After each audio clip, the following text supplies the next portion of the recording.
teaching. I was asking my teacher to teach. He went to Japan for years to teach.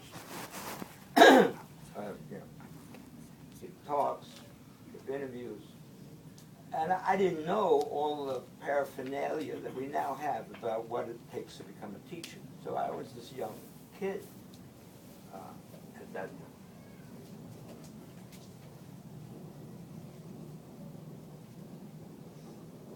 What I'm going to say now is probably only about 20 years in my lifetime that this is my opinion. If you had asked me 25 years ago, I would have answered differently.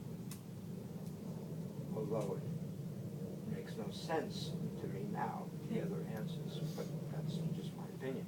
So, my opinion is that we awaken to the interconnectedness of life. Very simple.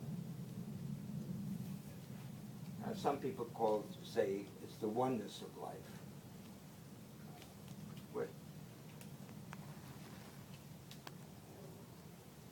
And then the question is, when we have this, and enlightenment is usually meant to be the experience of this awakening, the experience of realizing the interconnectedness. Enlightenment is the experience. And the question arises, is that like a final experience? You know, you get an enlightened experience, and now, wow, you're interconnected with the whole universe and the oneness of life, and that's something that you're actualizing. Or is it not? Is it more like AA, where it's a long path, man, and you keep going, you keep walking the steps, but there's no end? There's a man that I admire, although I never met him. If I met him, I might not admire him. It's interesting how many people we can admire that lived long enough away where we never met him or we just heard about him. And, but anyway, I admire this guy. His name is Kobayashi. Kobayashi is the founder of the Japanese Tantric school, which is called Shingon. Shingon translates as true word or mantra, but it's Tantric Buddhism, Japanese Tantric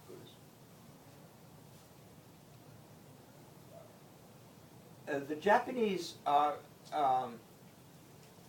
they like to rank people. I don't know how many of you know Japanese culture, but let's say artists.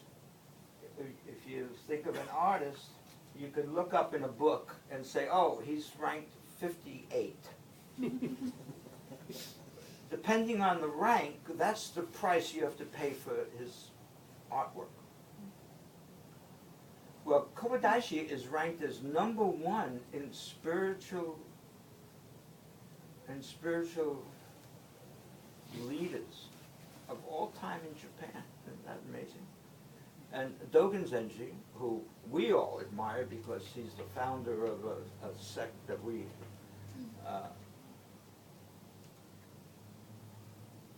interesting. I was going to say a sect that we were trained in, but our training, very few of us are trained in true Soto kind of stuff. I mean, a lot of us did koan study. That didn't come from the Soto training. Soto training is mostly liturgy training and Sambu training work. But at any rate, Dogen is our hero. If you ask us who's the greatest guy, we say Dogen. But Japan, they would say, in the Soto sect, they would say Dogen. But if you went outside, they would say this guy Kobayashi. Kobayashi said many things, but the thing that I liked, the opinion that he uttered that I fell in love with, is the following. He said, the way you can tell the depth of a person's enlightenment is how they serve others. So there's a few things implied there, right? One is that there's layers of depth, and you can keep going deeper and deeper. So what does that mean in terms of what I gave as my opinion of the Enlightenment experience? It means that you keep having experiences which bring the interconnectedness to broader and broader levels. Now, one of the famous statements of the founder of all of this stuff, I call him my boss, a guy named Shakyamuni Buddha. He said that how wonderful, upon his enlightened experience, he said, how wonderful, we're all enlightened. Except because of our deluded thinking, we don't see that. Okay, so that means we're all enlightened, okay? And with Kobayashi, that would say that we've all had some experience of interconnectedness. Now you may stop and think and say, I never had that.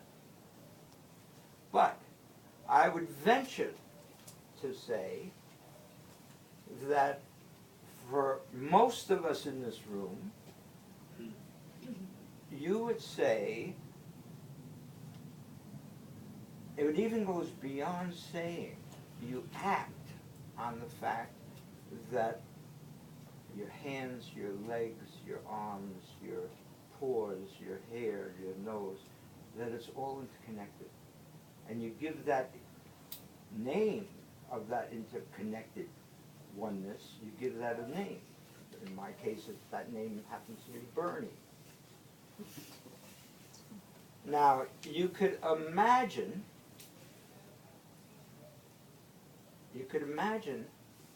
that there might be someone who doesn't have that experience of interconnectedness. So, I'm worried, but I can stand up. So imagine that this hand, this arm,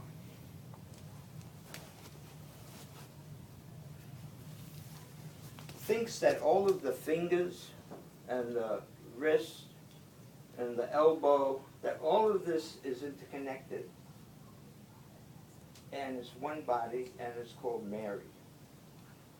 And that it's not connected to the rest of Bernie. It looks at Bernie as an other. And that this arm,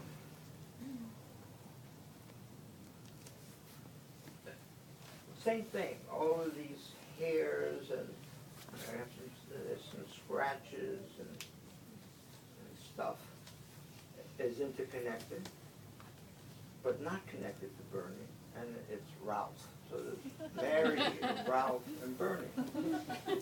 There's three separate entities. Now, practically, what does that mean if that's the illusion or delusion that these two hands are working on? Imagine that Mary gets gashed. She runs into something, gets gashed, and blood is pouring out. Ralph can look at that and say, oh, Mary's got a gash and blood is pouring out, and something should be done because Mary may die from all of that loss of blood. But I don't have any medical training. I never studied to be a nurse. I don't even have the right ingredients to deal with all of that. And besides, if I do something wrong, she may sue me. So Ralph runs away. Decides not to help, not to serve Mary. He runs away.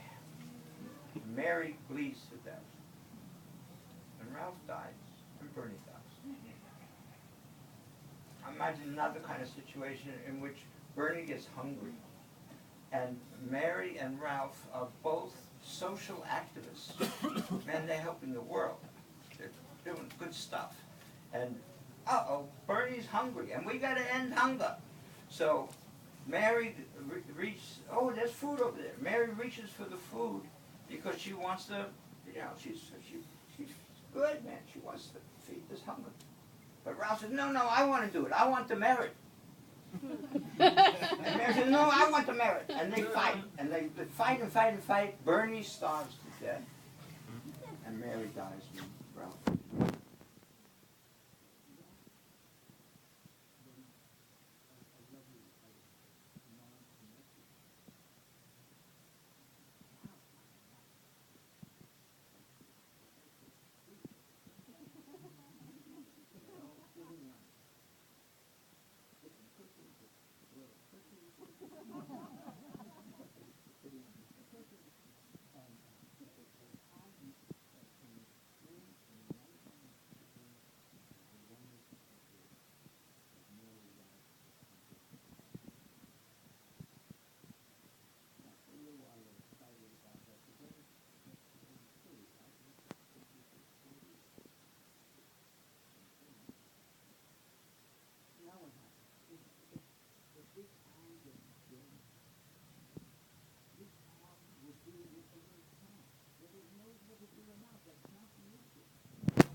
It can't not do something. It serves. If Bernie gets hungry, whichever arm's closest to the food, picks the food, brings it to the mouth, there's no big deal. So Kobayashi, looking from afar away, says, oh, look, Bernie is serving Bernie. That means he has experienced the oneness of Bernie.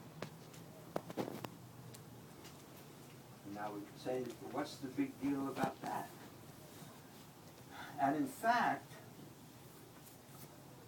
if we look at ourselves, most of us are mostly concentrated on ourselves.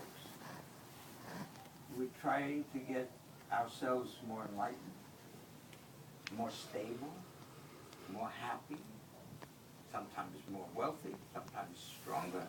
Whatever it is, if all we're doing is about ourselves, that's the depth of the Enlightenment experience. It's very simple.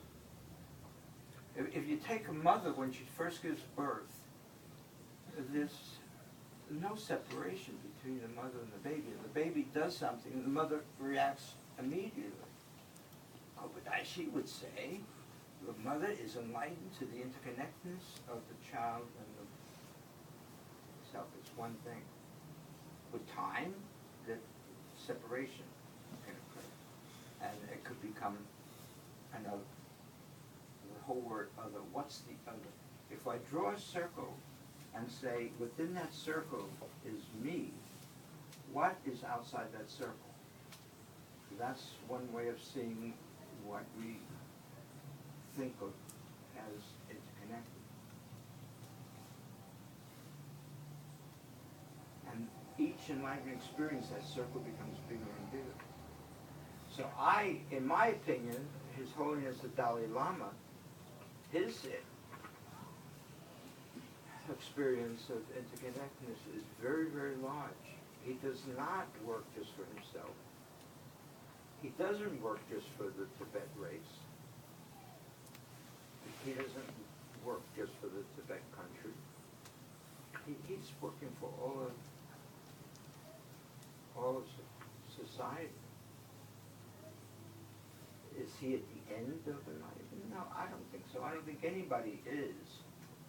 I think we can keep going deeper and deeper into this interconnectedness. So that's a long answer to this question of enlightenment. But I think you now have an understanding of what I mean by that. You may have different meanings. I have this cousin who was a socialist, actually was communist, and she told me once that an enlightened person doesn't smoke cigarettes. But that was another opinion of what enlightenment means. And some people think that are of the opinion that enlightened means that you're cool and you don't have any issues anymore. I don't know. different kinds of things like that that are very vague. But in my opinion, it's very simple. What I said about that.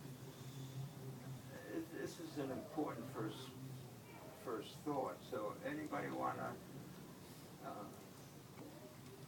add or counter what I or comment on what I just said while I take a sip of coffee? Just enjoying my coffee, man. That's from a great movie, The Big Lebowski. Can you say a little bit about what you mean by the word interconnected? If we're awakening to the enlightenment, awakening to the interconnectedness. I didn't say. I thought I gave a very graphic of that. It's the simplest way of seeing that is what I said. Draw a circle and label it you. Put your name on that circle. And inside that circle, put everything that you think is that you are interconnected with, that makes up you. And outside of the circle, put everything that you think is you're not interconnected. Now, it can't be just a verbal exercise. Your actions have to follow that, right? You can't say, well, I'm connected to the whole universe, and then all you're doing. Kobayashi gives you tests. Are you trying to? What are you? Who are you serving? Who are you taking care of? So everything inside the circle is interconnected, and everything outside is not.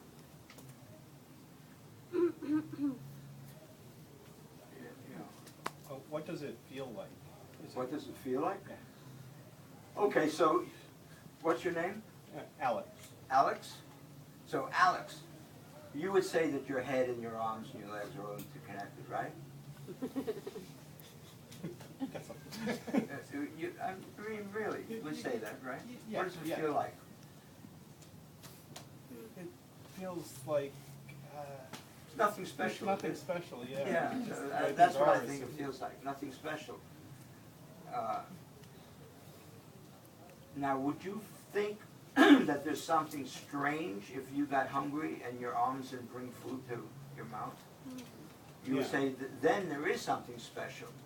You're sick, man. You're delusional or something's going on. Yeah. So, when you're interconnected with everything, there's nothing special. You can always check any questions about this interconnectedness by looking at yourself and applying it to yourself. It's a great litmus test. I feel, in my opinion. Yes, sir. If, as was said, we're all awakened. That was To some depth, right? to some depth, or we're already enlightened, but in a certain sense we don't know we are. That was the one. That's what this guy Shakyamuni said. If one looked at it that way, then what would one do to, or would there be many different ways of awakening to awakening, I guess you'd say? Are there many different ways of awakening to awakening? Well, So I'm defining awakening as the experience of the interconnectedness of life. so And I'm also, in my opinion, saying that that can go deeper and deeper. That it's an endless path, the path of awakening. It's endless. That at any point in your life, in anybody's life here, at any point, you can look and examine where am I in this path? And the test is the one that Kobayashi gave. I think that's the best test that I've come up with so far. So that could be your meal in that context, your meal. No, your meal is what you're doing this moment. Right. And at every moment we are doing something. That's our meal. This is our meal right now. Yeah. I know from your life that as part of your feeling of interconnectedness, you've done a lot of service in the world. And your service has been setting up different foundations, setting up centers, setting up many things. But the fact that you are always like running these things and setting it up, doesn't it cause you a separation from just the fact like that you're sitting there looking at us? Doesn't that intrinsically cause you a separation from the connectedness? Separation from what? From the feeling of connectedness, the fact that you're always in a position of leadership in all of these service that you perform. Okay, so we'll dissect this a little bit because it comes up in a number of questions. For me, some interesting words that you used is you said, I know. You started off, I know. Well, I just know the facts here, not the Yeah, the feelings. you know the facts. Yeah, not the feelings. You know the facts. So I want to deal with that a little bit. I know the facts.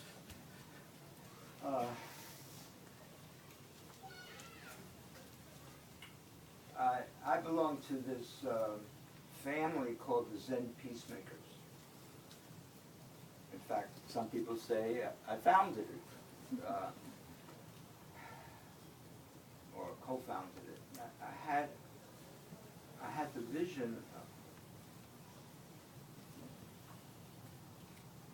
of starting something called the Zen Peacemakers on I'll give you that little history. I was involved in a huge project in a city called Yonkers, which is in New York. It's in Westchester County. It's right below the city of Yonkers is the Bronx, city of New York City, the borough of New York City.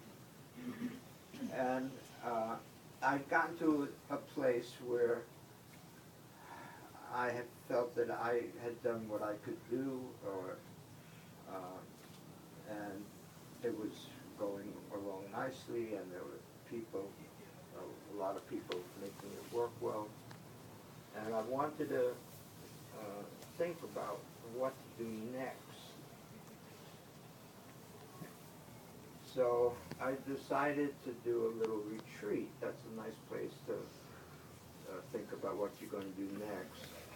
Although probably many of you have heard that you shouldn't be thinking in retreats. But I purposely wanted to think about the question of what would I do next in relation to, I had a specific thing in relation to AIDS, homelessness, and poverty. So that's what I wanted to do. And I like to sit in hot spots. So I chose as a hot spot the steps of the Capitol of the U.S. in Washington, D.C. And this was a birthday present for myself. My birthday is January 18th. And I was going to be 55. I'll be 75 next January. So it's 20 years ago. Unfortunately, it's pretty cold in Washington, D.C. in January.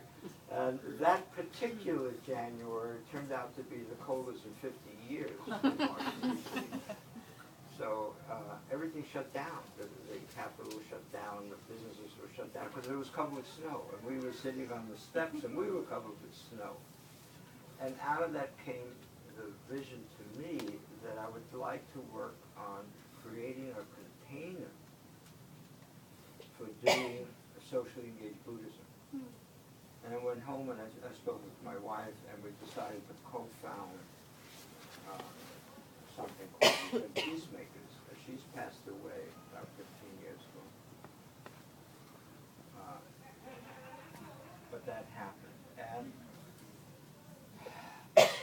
I thought of 3 tenets which I felt would be good principles for this Zen Peacemaker work. And the 3 principles came out of my Zen training. The first is called not knowing. So I never use the word I know, because that means I'm attached to some idea I have. The beginning of koan study is trying to get us to experience that state of not knowing.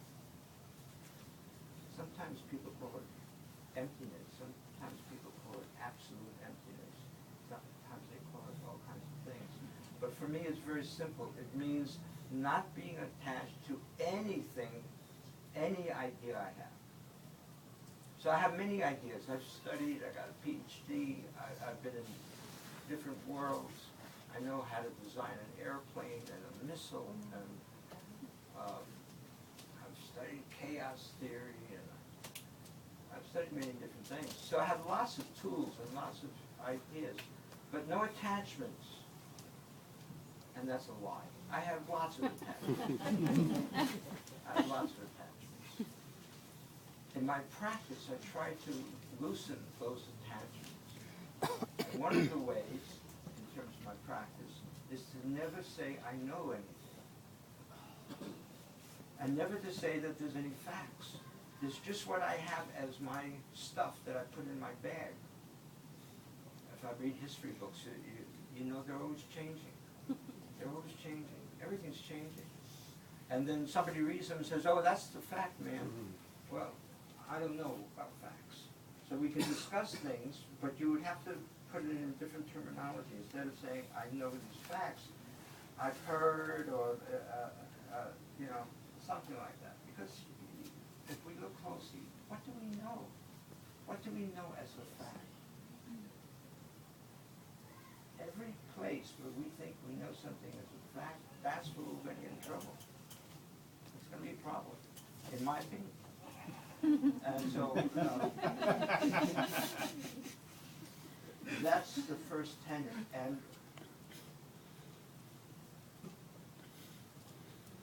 as I say, we have koan, we have different techniques to try to get us into that state. Koan study being one. But Zen is full of techniques to try to get us to experience the state of not knowing, right? You probably know lots of other techniques. You know other techniques? Yeah, I'm sure you do, once I say some of them. So, Rinzai was a guy who was very famous for what? Persevering! And why did he do that? Because that was a way of getting you to get into that state of not knowing. And when that was done, usually you drop whatever you're attached to, and you can experience this state. There's a guy named Toksan who would hit you with a stick, no matter what you said, whether you said this or that. He would hit you with a stick. If he didn't say anything, he'd hit you with a stick.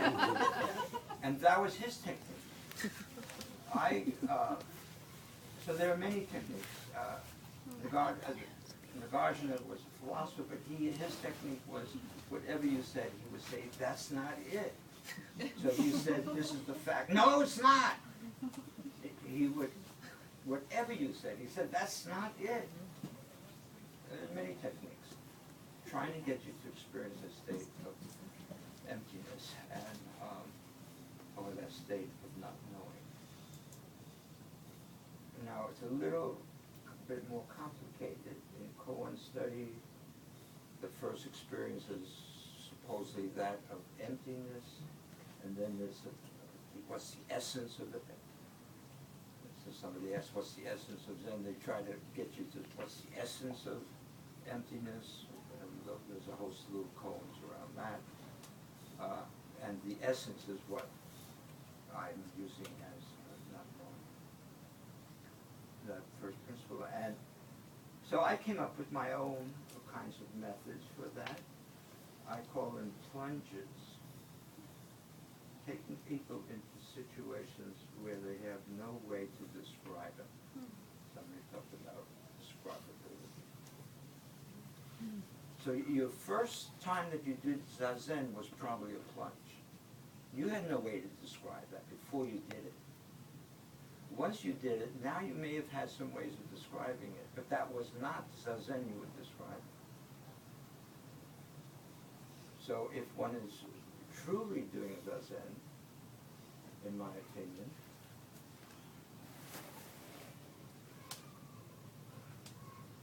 and this is the opinion of a guy named Wu Neng, the sixth patriarch of Zen in China. He said that he defined Zazen as being that place where there's no subject-object duality. Technical term. What is, if there's no subject-object duality, what state are you in? You're in a state of not knowing. Right? So a plunge